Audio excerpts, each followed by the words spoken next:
Merhaba, Bitki Günlüğü'me hoş geldiniz sevgili bitki dostları. Bitkilerin dünyasına yaptığımız bu yolculukta her gün yeni bitkilerle tanışabilir, onların pek fazla bilinmeyen hikayelerini benden dinleyebilirsiniz. Dilerseniz hemen yeni bir bitkiyle daha tanışalım.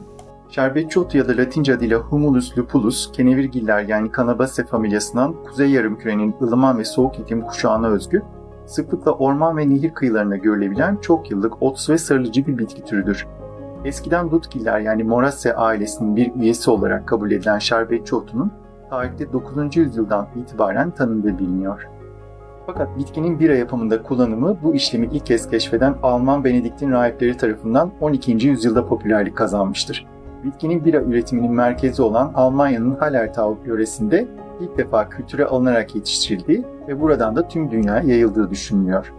Bitkiye zengin içerikli, drenajı iyi ve verimli olan topraklarda yetişmeyi sevdiği için Latince'de toprak anlamına gelen humus sözcüğünden türetilen humulus adı konmuştur. Soyadı olan lupulus ise küçük kurt anlamına gelir ve bitkinin çevresindeki başka bitkilere yaşam şansı tanımayan, yabani ve rekabetçi doğasına atıfta bulunur. Onu genellikle sarılmayı sevdiği ve boğarak gelişimini engellediği söğüt ağaçları civarında görebilirsiniz. Ona bu nedenle söğüt boğan da denmiştir. Bitkiye Türkçe'de bira çiçeği, maya otu ve ömer otu gibi isimler de verilmiştir. Bitkinin geniş, loblu ve pürüzlü bir dokuya sahip olan yaprakları farklı bireyler üzerinde yer alan erkek ve dişi çiçekleri vardır. Bitki dişi çiçeklerini açık yeşil kozalakları andıran öbekler halinde oluştururken erkek çiçeklerini daha çok küçük ve gösterişsiz salkımlar halinde sergiler. Bitki çiçeklerini rüzgarla tozlaştırır. Şerbetçi otu arı ve kelebeklerin çiçeklerini ve kokulu aromatik yağlar içeren meyvelerine ilgi gösterdiği bitkilerdendir. Bitki aynı zamanda sık yapraklı görünümü nedeniyle küçük kuşlar ve böcekler için barınak oluşturur. Zehirli bir bitki değildir fakat özellikle köpek dostlarımız için yüksek ateşin görüldüğü kötü huylu hipertermi denilen bir duruma yol açabilir. Bu arada evcil hayvan sahipleri için ek bilgi olarak vücut sıcaklığı insanlara göre 1 derece daha yüksek olan köpeklerde 39,5 derecenin üzerinde bir vücut ısısı hipertermi anlamına gelmektedir ve bunun 40'ın üzerine çıkması ölüme neden olabilir. Şerbetçi otunun erken ilkbahardan Mayıs sonuna dek toplanabilen taze filizleri sebze olarak pişirilerek tüketilebilir. Bitkinin yenebilen filizleri lif, vitamin B ve C, potasyum ve kalsiyum açısından zengindir ve fasulye ile kuşkonmaz arası bir tada sahiptir. İştah açıcı, idrar artırıcı özelliği vardır. Aşırı ölçüde ya da hamileler ve kanser geçmiş olanlar tarafından tüketilmesi tavsiye edilmez. Bitkinin kozalak benzeri çiçekleri kendine özgü acımsı tadı ve koruyucu nitelikleri nedeniyle bira ve bitkisel bazlı çay ve içeceklerin üretiminde kullanılır. Bitki ayrıca yatıştırıcı özellikleri nedeniyle uykusuzluk, anksiyete bozukluğu ve sindirim problemleri gibi rahatsızlıkların tedavisinde kullanılmaktadır. Bitkinin içerdiği esansiyel yağın mikrop öldürücü ve enfeksiyon önleyici antioksidan niteliği vardır ve bu nedenle cilt bakım ürünlerine ve deodorantlara eklenmektedir. Yakın akrabası olan kenevir yani Cannabis sativa ile genetik açıdan yüksek ölçüde benzerlik gösteren şerbetçi otu, kimyasal içeriğiyle kenevirden ayrılır ve yetiştirilmesi yasak olan narkotik bir bitki değildir. Şerbetçi otu aynı zamanda güzel yaprak biçimi nedeniyle süt bitkisi olarak bahçecilikte kafes ve pergolaları kaplamak için de kullanılabilir. Onu çelik alarak veya rizomlarıyla çoğaltabilirsiniz. Sarılıcı bir bitki olması nedeniyle kafeslerle desteklenmesi gerekir. Özellikle Humulus japonicus alt türü ve sarı yapraklı Humulus lupulus aureus kültür çeşidi gösterişli yaprakları nedeniyle bahçecilikte tercih edilen türlerdir.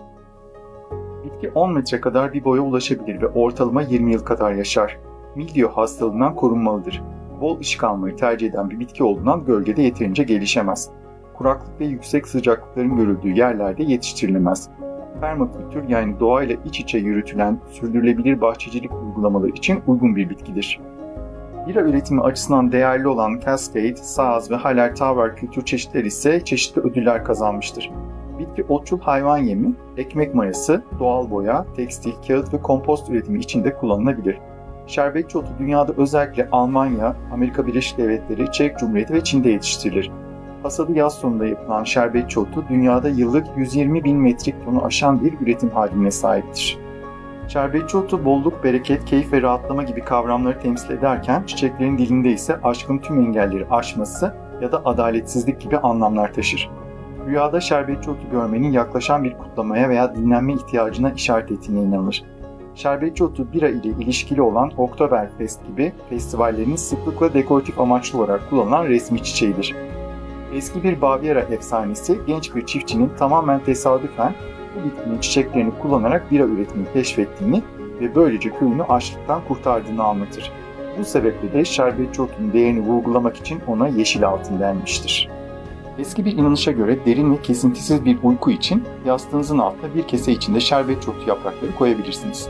Çeşitli kültürlerde şerbetçi otu evde bulundurulmasının bereket ve uğur getirdiğine inanılan bitkilerdendir. Antik çağlarda yaşamış medeniyetler şerbetçi otunu bereket tanrıçası Kibele, savaş tanrısı Mars ve ayrıca doğa ve şarap tanrısı Dionysos ile ilişkilendirmiştir. Ayrıca astrolojiye göre şerbetçi otu Akrep burcu ile ilişkilendirilen bir bitkidir. 985 yılında Kiev Prensi Kral Vladimir, Türk kökenli Volga Bulgarları ile yaptığı barış anlaşmasına eklediği "bir taş suyun üzerinde yüzene dek ve şerbetçi otunun yaprakları da suyun dibine çökene dek" ibaresiyle bu anlaşmanın her zaman yürürlükte kalacağı üzerine yemin etmiştir.